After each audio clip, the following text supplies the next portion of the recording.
గొల్లప్రోలు మండలం తాటిపత్తి గ్రామంలో అపర్ణాదేవి ఆలయం దగ్గర మేము గతంలో పొత్తు ధర్మాన్ని పాటించి తెలుగుదేశం పార్టీ జనసేన ఐకమత్యంగా ఎస్విఎస్ఎన్ వర్మ గారి ఆధ్వర్యంలో ఎంతో కష్టపడి ఈ ఉమ్మడి కార్యక్రమాన్ని స్వీకరిస్తూ ఇప్పుడు దాకా కార్యక్రమాలు చేయడం జరిగింది.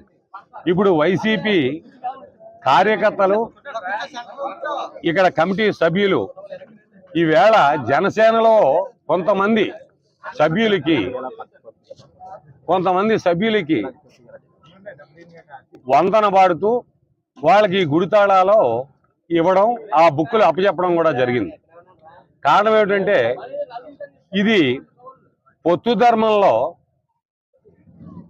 ఆయన మొదటి నుంచి కూడా పవన్ కళ్యాణ్ గారు చెప్తున్నారు, వాళ్ళలో మనం కలిసి ఐకమత్యంగా మనం ఏ గ్రామంలోనైనా, ఏ నియోజకవర్గంలోనైనా, ఏ మండలంలోనైనా ఐకమత్యంగా కలిసి పనిచేసుకోవాలని చెప్తున్నారు.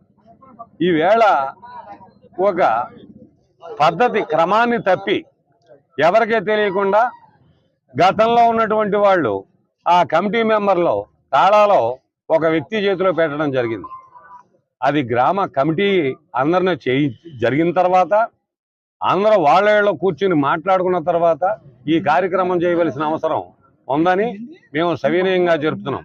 మాకు ఈ యొక్క అన్యాయానికి మేము పొత్తు ధర్మంగా జనసేన పార్టీకి 100కి 150% కూడా